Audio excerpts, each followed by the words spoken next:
Hello बच्चों, नमस्ते। फिर से स्वागत है आप सभी प्यारे बच्चों का मेरा और जहां के इस प्यारे से खूबसूरत से छोटे से चैनल 10th फेल में।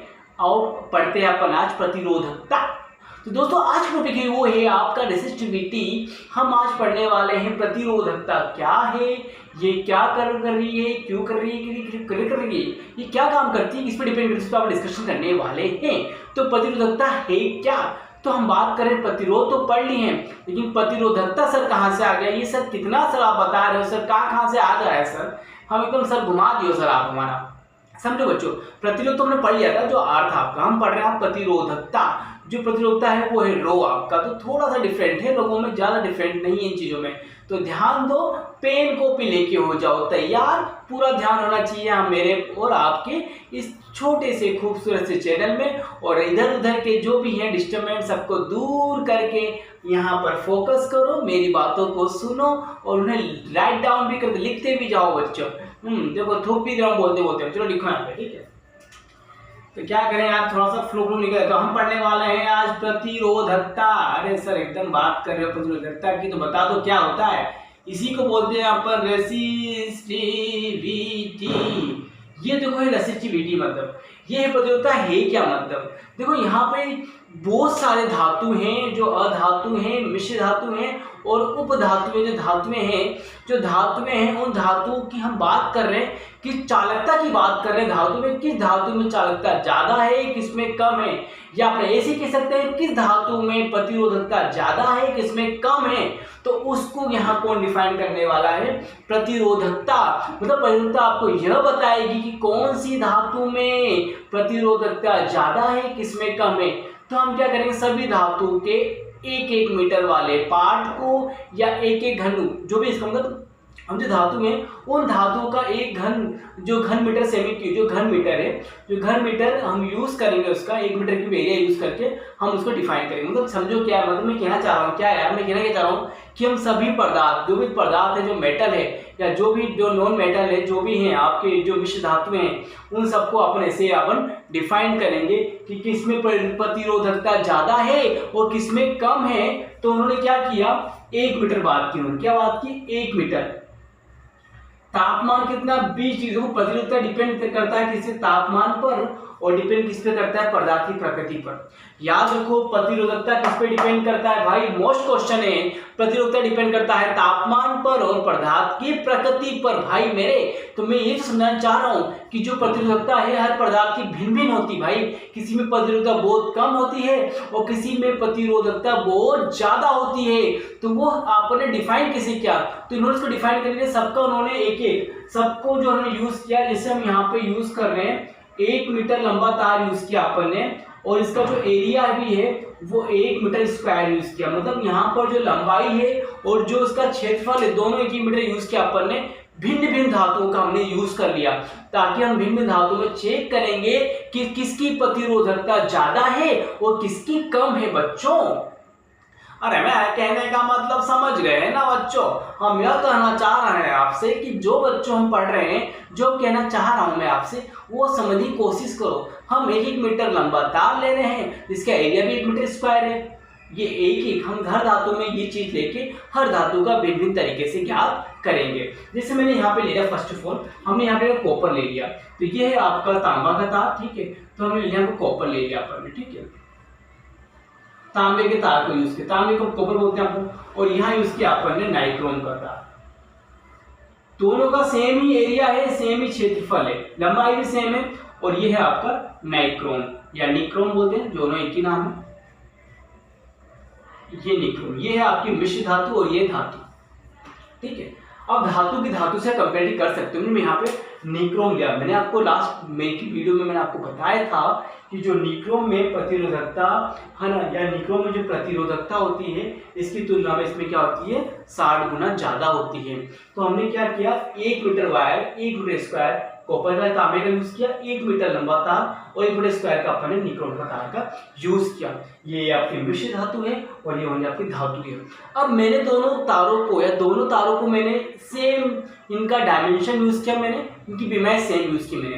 तो मैंने यहाँ पे क्या देखा कि जो हमने इसमें परिपथ ऑन किया, इसमें धारा का प्रभाव किया, तो इसमें जो इलेक्ट्रॉन है आपका, है ना, ठीक है, तो जो इलेक्ट्रॉन इस एरिया से, मतलब जो एक पर्टिकुलर एरिया से फ्लो होने वाले, है ना, इलेक्ट्रॉन की संख्या को देखी गई और उस संख्या के आधार पर इसको हमने अरेंजमेंट किया कि भैया किसकी प्रतिरोधकता ज्यादा है, किसकी कम है। तो यहाँ पर हमने देखा कॉपर जो तांबे का तार है, ठीक है, तांबे के तार के पास जो चींटी जा रही है, ये चींटी आपसे कहना चाह रही है बच्चों कि चींटी से ही हमने क्या किया है, तांबे के तार को, क्या बोल रहा हूँ, तो तांबे के तार हमने देखा कि इस पर्टिकुलर एरिया से जितने इलेक्ट्रॉन फ्लो हो रहे हैं उसकी मात्रा और यहाँ पर फ्लो की मात्रा को ही हमने यहाँ बता दिया प्रतिरोधकता। मैं भी इसके बाद इंडेक्स टेबल बनाऊंगा और उस टेबल में आपको बताऊंगा किसकी प्रतिरोधकता कितनी ज्यादा है, तो उसका मतलब क्या है, वहां पर कुछ प्रतिरोधकता के मान दे रखे हैं, वो जो मान है वो बता रहे हैं कि इस एरिया में कितने इलेक्ट्रॉन फ्लो हो रहे हैं और उसकी मात्रा के आधार पर इसकी प्रतिरोधकता को डिफाइन किया गया है। ऐसे ही भिन्न धातुओं और मिश्र धातुओं की में प्रतिरोधकता को इस तरह से ज्ञात किया जाता है। 1 मीटर लंबा, 1 मीटर स्क्वायर इसका एरिया यूज करेंगे। और प्रतिरोधकता डिपेंड किस पे करती है, प्रतिरोधकता किस पे निर्भर करती है, ये निर्भर करती है किस पे, एक तो तापमान पर, ठीक है, एक करती है किस पे, एक निर्भर करती है उसकी प्रकृति पर, पदार्थ की या चालकता की प्रकृति पर। तो ये बातें याद रखना, एग्जाम में क्वेश्चन आता है प्रतिरोधकता निर्भर किस पे करता है, इस पे करता है, किस पे निर्भर नहीं करता है वो भी देखो, प्रतिरोधकता निर्भर किस पे नहीं करता वो भी देखो आप, ठीक है। तो प्रतिरोधकता निर्भर किस पे नहीं करता, प्रतिरोधकता है ना, किस पे निर्भर नहीं करती, यह लंबाई और क्षेत्रफल पर निर्भर नहीं करती। राइटिंग थोड़ा सा जल्दीबाजी में इसे लिख देता हूँ, आप लोग प्लीज, है ना, समझने की कोशिश करना, ठीक है। लंबाई और क्षेत्रफल पर निर्भर नहीं करती। सर आपकी राइटिंग बिल्कुल हमारी तरह है प्यारी। तो याद रखना प्रतिरोधकता हमेशा लंबाई और क्षेत्रफल पर निर्भर नहीं करता, जिस वजह से होता है। तो ये बातें मैंने आपको मेन बात बता दी और मैंने आपको बताया प्रतिरोधकता होती क्या है, इसकी परिभाषा क्या बनी, परिभाषा क्या बनी इसकी कि 1 मीटर लंबे तार में, है ना, या 1 मीटर स्क्वायर वाले क्षेत्र चालक तार में, है ना, प्रभावित होने वाले जो इलेक्ट्रॉन की मात्रा है वो उस पदार्थ की क्या कहलाती है, प्रतिरोधकता कहलाती है। हुआ फिर कुछ, ये लिखना है आपको, ठीक है। तो इसको लिख देंगे अपन। परिभाषा क्या होगी इसकी, परिभाषा ये होगी कि 1 मीटर लंबे तार में, 1 मीटर लंबा, ठीक है, और 1 मीटर स्क्वायर, है ना, 1 मीटर स्क्वायर अनुप्रस्थ काट क्षेत्रफल 1 मीटर लंबा, 1 मीटर स्क्वायर अनुप्रस्थ काट क्षेत्रफल वाले चालक तार में ठीक प्रवाहित इलेक्ट्रॉन की मात्रा उस चालक की प्रतिरोधकता कहलाती है,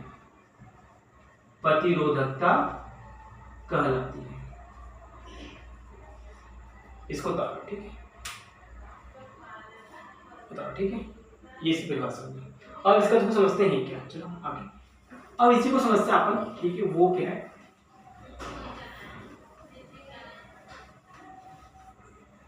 अब देखो प्रोजेक्ट तो समझते हैं यहाँ पर क्या है कि जो आपने पढ़ा था लास्ट टाइम, ये आर समानुपाती होता है लंबाई के, मैंने कहा था ओम के लॉ में समझाया था, ओम लॉ में क्या कहा था कि आर समानुपाती होता है लंबाई के, आर व्युत्क्रमानुपाती होता है अनुप्रस्थ काट के क्षेत्रफल से। समीकरण 1 समीकरण 2 को मर्ज करने पर, समीकरण 1 और समीकरण 2 को मर्ज करने पर, तो आर समानुपाती हो जाएगा L/A, इस साइन को हटाएंगे तो यहाँ पे आएगा रो, इसको बोलते हैं रो,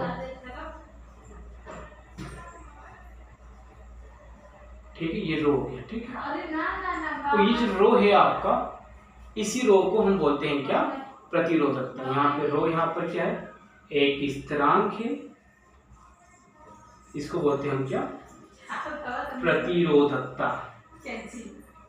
ठीक है, ये क्या है? प्रतिरोधकता होगी। अब ये होगी प्रतिरोधकता, यहां से रो के मान को निकालो तो क्या आएगा बच्चों? यहां से कर they cross multiply R into A upon L, ये इसका सूत्र, ये होगा सूत्र, ये है प्रतिरोधकता का सूत्र, rho is equal to R into A upon l. A R यहाँ पर क्या है? आर बच्चों यहाँ पर है आर है प्रतिरोध, ठीक है। एल है लंबाई चालक तार की, लंबाई किसकी है? चालक तार की, ठीक है। और दूसरा है एरिया मतलब क्षेत्रफल, अनुप्रस्थ काट का क्षेत्रफल, अनुप्रस्थ काट का क्षेत्रफल हो गया। और क्या बाकी बच्चों? आर एल तीन हो गए, ठीक है। ये आपको रो यहाँ तो बताइए, रो यहाँ पे क्या आपका प्रतिरोधकता है। क्या बच्चों? प्रतिरोधकता है। इसको समझो बच्चों, यौगिक विद्युत, ठीक है। यहाँ तक हुआ क्लियर? ये छोटा डेरिवेशन इसका, ये इसका फॉर्मूला हो गया। लाइट अगेन कौन यार? ये लाइट ने तो भैया एकदम परेशान कर रखा है यार। लाइट आ चुका है दोस्तों, ठीक है। हम लाइट के साथ लिए हैं लाइट आप लोगों के लिए, ठीक है। तो लाइट का थोड़ा लोचा है, हाँ, तो आप लोग इसको एडजस्ट करते रहना। दिख रहा हूँ ना आप लोगों को थोड़ा सा। तो ये चीज़ होगी। तो ये हमने फाइंड किया प्रतिरोधकता को बोलते हैं ना। अब इसका मात्रक क्या हो देख लो, तो मात्रक क्या हो, यहाँ से निकालो मात्रक। मात्रक निकालते हैं, आर क्या रो क्या होता? आर इंटू ए अपॉन एल। आर किसका? आर होता है प्रतिरोध का मात्रक, क्या होता है बच्चों? ओम। क्या होता है बच्चों? ओम, ठीक है। एरिया, एरिया का मात्रक क्या होता है? Metre square. जो एरिया होता है इस चीज का, एरिया निकालते हैं, एल इंटू बी करते हो ना। हाँ, एल इंटू बी मतलब क्या हो गया? लंबाई इंटू चौड़ाई। और लंबाई चौड़ाई को हम नापते हैं मीटर में बच्चों, किसमें नापते हैं? मीटर में। तो ये मीटर स्क्वायर हो जाएगा। देखें, जब भी आप किसी का एरिया निकालोगे तो उसकी हमेशा जो उसका जो उसकी इकाई होगी उसका स्क्वायर हो जाता है, मतलब चाहे सेंटीमीटर स्क्वायर हो चाहे वो मीटर स्क्वायर हो आपका, ठीक है। तो मीटर स्क्वायर। लंबाई को मापेंगे एम। अब ऊपर एक 2 एम है, नीचे 1 एम है, तो ये कट जाएगा इससे, तो क्या बचेगा? 1 एम बच जाएगा। तो मतलब यहाँ पर जो प्रतिरोधकता का जो मात्रक है वो क्या है? ओम मीटर है ना। इसका ऐसा मात्रक क्या है बच्चों? ओम मीटर। ध्यान देना भाई, इसका ऐसा मात्रक क्या है? ओम मीटर, ठीक है, ओम मीटर। तो ये हमने पढ़ लिया प्रतिरोधकता का छोटा सा डेरिवेशन, मैंने आपको बता दिया। सबके लिए 1 मीटर इस लंबाई और 1 मीटर स्क्वायर पर डिपेंड करता है आपका, ठीक है। अब मैं यहाँ पे आपको एक टेबल बना के दिखाऊंगा, उस टेबल में आपको समझाऊंगा कि कैसे होते बुक में दे रखी है आपको, उसमें आपको धातु है, मिश्र धातु, अर्ध धातु भी है, उनको आप फाइंड आउट कर सकते हो। तो ये तो हो गया आपका प्रतिरोधकता, ठीक है। तो मैं आप देखते हैं टेबल बनाते हैं अपन, ठीक है। तो इसको आप राइट डाउन कर लो इस चीज को, तब तक मैं देखता हूँ वीडियोस कहाँ तक पहुंची।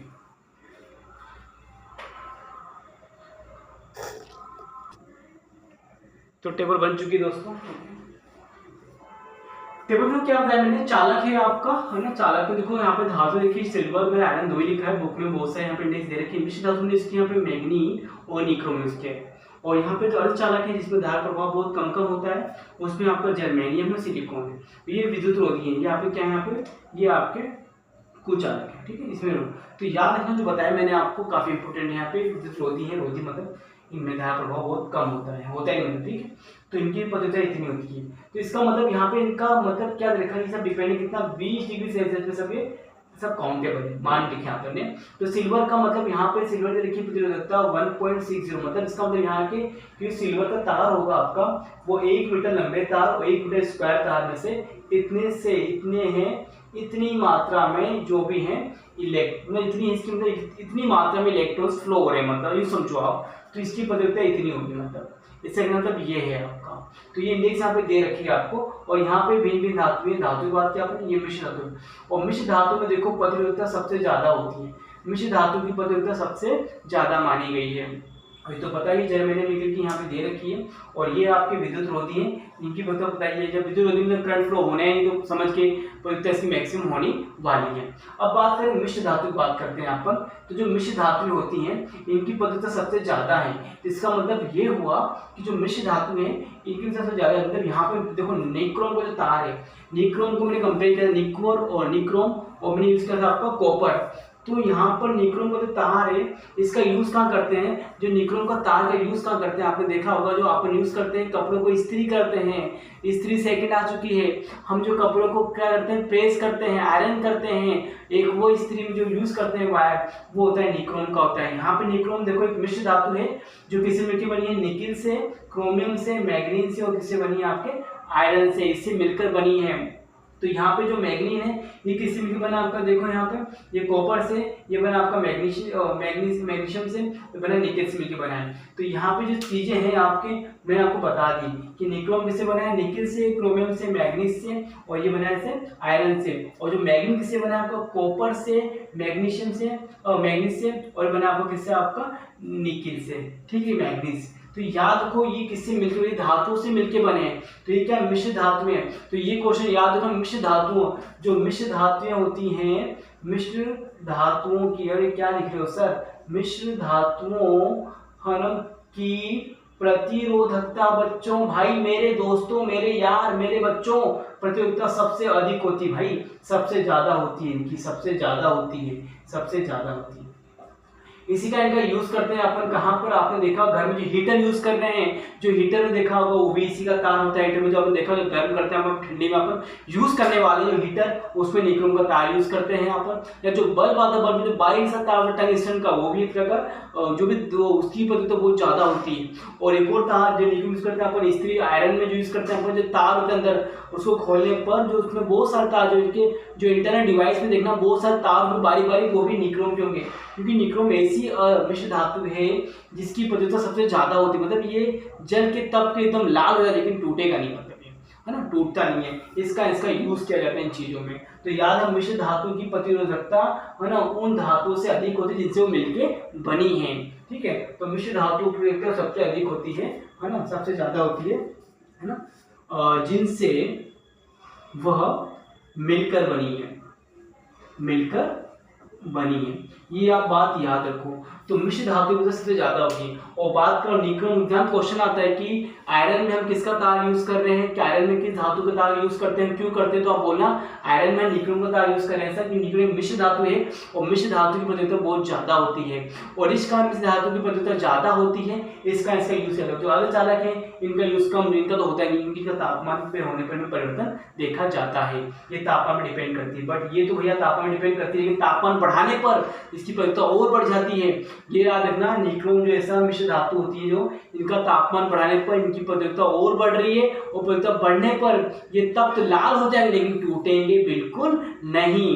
तो ये बच्चों यहाँ पर हमने जो डिस्कशन किया, ये सब क्या है, इसके ऊपर ये सब प्रतिरोधकता पर डिपेंड होने वाली चीजें हैं। तो मैंने आपको बताया, बस आपको फोकस यहाँ ही करना है। क्वेश्चन आपका यहीं से बनेगा, क्वेश्चन यहाँ से क्या बनेगा कि वही बनेगा, निक्रोम का तार है तो इसके बारे में बनेगा भैया, किस मिश्र धातु का यूज कहाँ हो रहा है, कैसे हो रहा है और क्यों कर रहे हैं आप निक्रोम का तार। बोल रहे हैं निक्रोम की प्रतिरोधकता ज्यादा होती है, इस कारण इसका यूज करते हैं इस्त्री में, हीटर में, गीजर में इसका यूज किया जाता है, ताकि है ना प्रतिरोधकता ज्यादा होने पर है ना कण का जल्दी तब तो गर्म हो जाएगा, और गर्म होने पर अपन का यूज आसानी से प्रेस भी कर सकते हैं। तो यहाँ पे इसका रीजन मैंने आपको बता दिया, और जो बोला है आप उसको एग्जाम में लिख देना, ठीक है। तो ये हमने पढ़ लिया प्रतिरोधकता के ऊपर छोटा सा कुछ मेन पार्ट हमने इसमें पढ़ लिए, ठीक है। तो ये आपको याद हो चुका है, तो अब इसको आप राइट डाउन कर लो, इसको लिख लो, इसके एक दो ऊपर न्यूमेरिकल अपन करेंगे और न्यूमेरिकल के बाद इसको अपन फिनिश कर देंगे, ठीक है। इसको उतारो,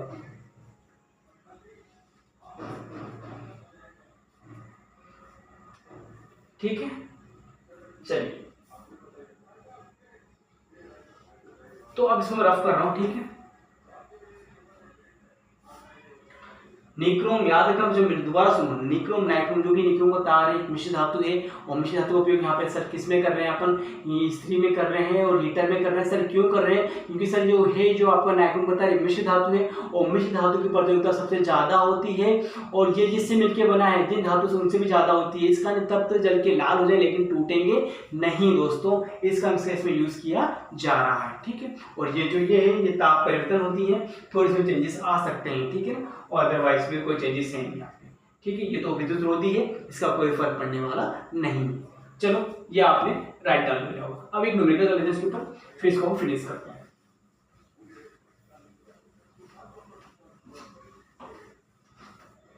देखो न्यूमेरिकल सामने क्या क्वेश्चन है कि 2 मीटर लंबे तार में प्रतिरोध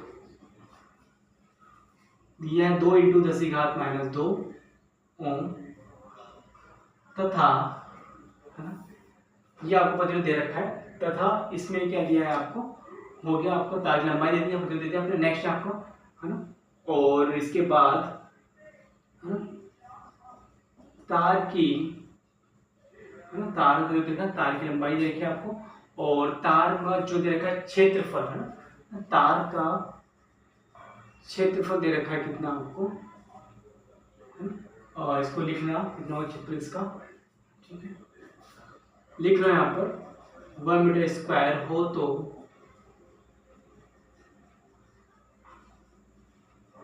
प्रतिरोधकता, ये इतना तो मत लो यार,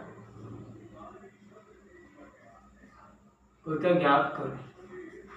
तो ये क्वेश्चन देखो, लंबाई दे रखी है आपको, प्रतिरोध दे रखा है आर दे रखा है, एरिया दे रखा है, रो निकालना है। रो का सूत्र क्या आपका ये रहा, क्या है आर इंटू ए अपॉन एल, आर दे रखा है आपको, ठीक है ना, मीटर मीटर, चेंज कर लो यहाँ पे, कुछ करना नहीं है, रख दो मान, आर कितना है आपका 2 इंटू 10⁻² ओम, ठीक है, और यहाँ पे एरिया दे रखा कितना आपको, एरिया ले लो आप यहाँ पर 0.2 और लंबाई देखिए 2, ठीक है।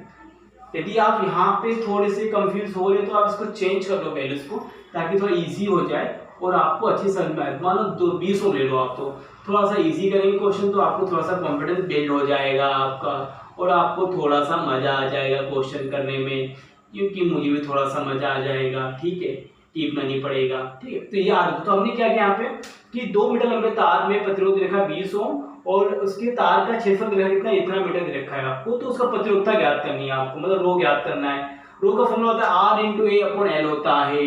आर दे रखा है आपको यहाँ पर प्रतिरोध रखा, ए दे रखा एरिया ये रख लिया, एल दे रखा आपको ये, इसको सोल्व कर लो, 2 से कट जाएगा 10 बार, ठीक है, 10 इंटू ये हटाएं 10, हटाएं बड़ी 10 तो कितना आ गया 2 ओम मीटर इसका मान, इसकी क्या जाएगी प्रतिरोधकता आ जाएगी। तो हम इस माध्यम से क्वेश्चन को आसानी से सोल्व कर सकते हैं। मैंने कहा ना, जो आपको दे रखा है उस क्वेश्चन में आपको फॉर्मूले में वैल्यू पुट करनी है, अपने आप आपको इसका आंसर एग्जिट हो जाएगा, मिल जाएगा, ठीक है। तो हमने इसको फाइंड आउट कर लिया, हुआ क्लियर यहाँ पे बच्चों।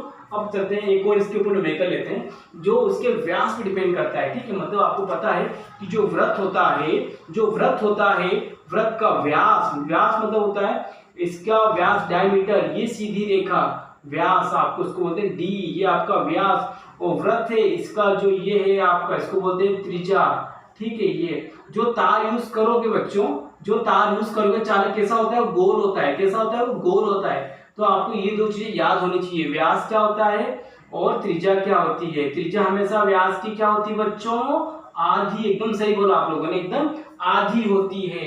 और ये इसका क्षेत्रफल होता है बच्चों, इसका यूज करेंगे अपन नेक्स्ट क्वेश्चन में, ये आपको थोड़ा सा याद होना चाहिए, क्योंकि जो अपन चालक तार यूज कर रहे हैं वो तार इस मार्कर की तरह गोल होता है, और उसका एरिया निकालेंगे पाई आर स्क्वायर से, जहां पर आपको व्यास और ये तो आपको पहले से मालूम होगा, ठीक है। तो उस पर एक न्यूमेरिकल ले लेते हैं, चलो इसको उतार हो गया बच्चों, उतार लो इसको, फिर करते हैं क्वेश्चन। चलिए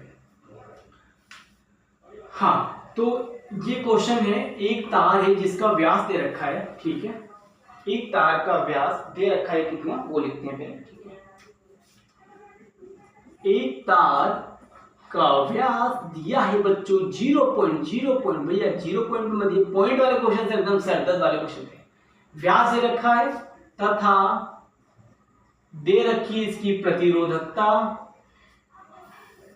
और प्रतिरोध दे रखा है कितना आपको 10 ओम, ठीक है। तो आपको तार की लंबाई ज्ञात करनी है, ठीक है। तो तार की लंबाई ज्ञात करो बच्चों, ठीक है। तो ये अब व्यास तो क्या होता है, व्यास का आधा करना है, तो आपको त्रिज्या में देखो मैंने क्या कहा, आपको यहाँ पे ए निकालना है, ए आपको ए मतलब ए निकलेगा, इससे आपको तार का मतलब तार का पूरा एरिया ज्ञात करना है, मतलब इसका वृत्त का क्षेत्रफल निकालना है।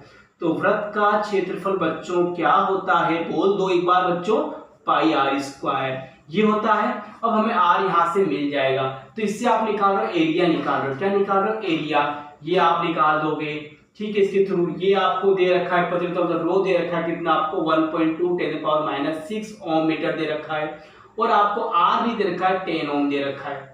ठीक है, ये चीज वैल्यू दे रखी है। अब यहाँ से एरिया निकालो पाई आर स्क्वायर से, तो जब एरिया निकालोगे बच्चों, एरिया निकालोगे तो फिर आपके आर निकालो, तो आर किस निकलता है, त्रिज्या का व्यास का आधा कर दो, मतलब 0.5 को आधा करोगे तो कितना होगा आपको भाग देने पर, दे दो भाग बच्चों, तो कितना होगा 0.25 हो जाएगा। ठीक है, तो ये कितना हो जाएगा 0.25 mm हो जाएगा आगे भाग देने पर। अरे सर भाग कैसे दियो सर, दिखाओ, हटाएंगे पॉइंट जी कितना हो जाएगा 20, 5 बटे कितना 20 कट जाएगा इससे 1/4, अब 1 में भाग देंगे 4 का जाएगा नहीं, तो 0 पॉइंट लगाएंगे 2 बार, फिर 8, फिर यहाँ पे पॉइंट, यहाँ 5 या, ठीक है, घटाया 2 आ गया। ठीक है, फिर 2, अब 2 आ गया तो फिर यहाँ पे पॉइंट लगा दिया एक बार, तो यहाँ पे 0 लगा देंगे, 5 में चल जाएगा, तो 0.25 mm हो गया। ठीक है, ऐसे भाग कर लेगा। ठीक है, तो ये इसका, अब इस mm को चेंज करना है मीटर में, तो पता है 1 मीटर में कितना होता है आपको मालूम, 1 मीटर में होता है 1000 mm होता है, तो इसका कितना होगा 0.25 10⁻³ मीटर ये हो जाएगा कन्वर्ट। डिवाइड कर देंगे 1000 से तो माइनस ये घात ऊपर आ जाएगी, मतलब कैसे कर लो सर बताओ, तो जब इसको डिवाइड करूंगा 1000 से तो ये क्या होगा, ये तो ऐसे ही रहेगा, ये 10 की घात क्या हो जाता है, इसको लिख सकते हैं 10 की घात 3 लिख सकते हैं, इसको लिख सकते हो यार। अब इसको ऊपर शिफ्ट कर दो ना, तो जब घात ऊपर जाएगी तो ये घात क्या हो जाएगी आपकी माइनस की हो जाएगी, ये हो जाएगी आपकी माइनस की हो जाएगी आपका एरिया, ये घात हो जाएगी आपकी माइनस की हो जाएगी। ठीक है, ये घात आपकी होगी माइनस की, तो आपका इसको अपने मीटर में चेंज करेगा, मीटर में चेंज करके ये तो ये मीटर में आ गया अपना, आया समझे ये क्वेश्चंस, ये घात मीटर, जब कोई घात जब ऊपर जाती है तो ये नेगेटिव जाती है, और नेगेटिव ऊपर से आती है पॉजिटिव जाती है। घात को हम पढ़ेगा धनात्मक ऋणात्मक कैसे करते हैं, उनको बस अंश हर को चेंज कर दो, यदि घात नीचे पॉजिटिव ऊपर जाके नेगेटिव, ऊपर नेगेटिव नीचे आके पॉजिटिव जाती है, ये याद रखना, घातों को फॉर्मूला ही होता है, आपने पढ़ रखा होगा। यदि कोई 2 की घात 3 दे रखा है तो प्लस करना, तो नीचे आके प्लस हो जाएगा, यदि पहले से माइनस दे रखा है तो ऊपर आके प्लस हो जाएगा, ये चीज याद रखो आप, ये सब बेसिक है मैथ्स के बच्चों, ये सब आपको आना चाहिए। ठीक है, भाग दिया तो भाग दिया तो भाग दिया, तो इसको तो ऐसे रहेंगे ध्यान में। ठीक है, बस इसमें 3 जीरो को अपन ने यहाँ पर शिफ्ट कर दिया। ठीक है, ये वैज्ञानिक फॉर्म में लिखते हैं, हमेशा एक संख्या छोड़कर पॉइंट लगाते हैं, मालूम है आपको, तो सर लिखते हैं मैंने, तो मैंने यहाँ पे आर निकाला, एरिया आर आ गया, आर को रखो यहाँ। अब एरिया निकालते हैं, पाई आर स्क्वायर, पाई होता है 22/7, आर कितना है 0.25 × 10⁻³ कितनी बार हो गए बच्चों, 2 बार हो, कितनी बार होगा 2 बार हो, तो 2 बार सोल्व करना है इसको, तो सोल्व करो इसको, कितना होगा 22/7, इसका 25 बटे कितना हो जाएगा 100, पहले ब्रैकेट सोल्व कर लेते हैं अपन। ठीक है, 100 हो गया, और ये 10⁻, ठीक है 6 स्क्वायर, इसका से गुणा कर दिया मैंने 6 हो गया, इसका स्क्वायर कितना हो गया ये आ गया 25। ठीक है, ये 25 से कट जाएगा, एक बार ये कितनी बार 4 बार, तो 1/16 10 की घात -6 × 22/7 इसको, अब इसको सोल्व करना है आपको। ठीक है, तो सोल्व कर दो इसको, जो आपका एरिया, इसको एरिया को ऐसे ले लो, आपका ए आ गया इतना। ठीक है, ए आ गया, ए को इतना ही ले दो बच्चों। ठीक है, अभी आगे कट जाएगा ये क्वेश्चन में। ठीक है, ये हो गया। अब लगाना है आपको, क्या याद करनी, तार की लंबाई याद करनी, तो पहले इतना उतार लेते हैं फिर आप आगे चलते हैं। ठीक है, इसको उतार कर इतना, फिर अपना आगे चलते हैं। ठीक है, चलो उतारो फटाफट, फिर आगे आते हैं।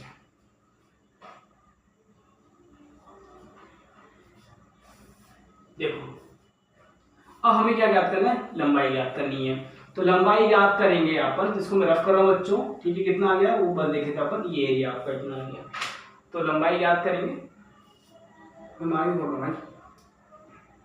तो लंबाई किस होती है, फॉर्मूला क्या आपका, रो इक्वल आर इंटू ए अपॉन क्या होता है एल होता है, एल याद करेंगे तो आर इंटू ए अपॉन, ये रो नीचे आ जाएगा, ये रो आपको इंटरचेंज हो गया, एल याद कर रहे हैं अपन, रो कितना लिखा बच्चों आपको, आर लिखा कितना आपको 10 ओम दे रखा है, एकदम निकाला अपन ने, ये 22/7 इंटू 1/16 इंटू 10 की घात -6 है ना, ये हो गया। ये रो कितना था बच्चों आपका, रो देखो कितना रखा है 1.2 × 10⁻⁻6 दे रखा है आपको। ठीक है, देखो हेल्प कट गया, देखो ना कट रहा, कट गया अपने आप कटा, देखो इससे ये क्या हो गया आपका उड़नछू हो गया, कट गया, देखो बिल्कुल सही है। अब इसको सोल्व कर लो, 10 × 22 और यहाँ बचा आपका 1.2 7 × 16, 2 से कट जाएगा 11 टाइम, ये लगेगा आपका 8 टाइम कट जाएगा। यहाँ तक क्लियर है पूरा, वेरी गुड। अब हटाएंगे पॉइंट, नीचे कितना आएगा 10 आएगा, वो 10 चल जाएगा ऊपर, इससे गुणा हो जाएगा ना, इसको निकाल दे आप, ठीक है। तो 10 इंटू 10, ये 10 चल गया बच्चों ऊपर, ठीक है ना, और ये 11, 11 का 12, 12 का 13, ठीक है। अब इसको और सोल्व कर लो, कट रहा है 2 से काट दो 5 बार, ये 2 से कट जाएगा 4 बार, फिर 2 से कट जाएगा 5 बार, 2 से कट जाएगा 2 बार, कट रहा है आपका। तो कितना आ गया 25 इंटू कितना हो गया 11, और ये कितना आ गया आपका 12 इंटू 14, ठीक है। अब तो कटेगा नहीं, अब गुणा कर दो इसका, गुणा करें कितना आएगा 2 7 5, वैसे गुणा कितना आएगा 12 चौके 48, हासिल लगा 4, 12 एकम 12, 12 4 16, ठीक है 168। अब इसका भाग दोगे तो आपका आंसर आ जाए, तार की लंबाई अपन ज्ञात कर सकते हैं। तो ऐसे क्वेश्चन आएंगे, जब भी व्यास देगा, तार का व्यास देगा, तो उस व्यास से हमेशा आपको क्या ज्ञात करना है, ए ज्ञात करना है, एरिया, और एरिया निकलेगा हमेशा पाई आर स्क्वायर से, क्योंकि वृत्त हमेशा कैसा होता है, गोल होता है। तो दोस्तों इनकी प्रैक्टिस आप लोग कर लेना और आपको काफी हेल्पफुल होगा, एग्जाम में से क्वेश्चन आपको मिल भी सकते हैं। तो तब तक के लिए बाय बाय, अपना ध्यान रखना और जय हिंद।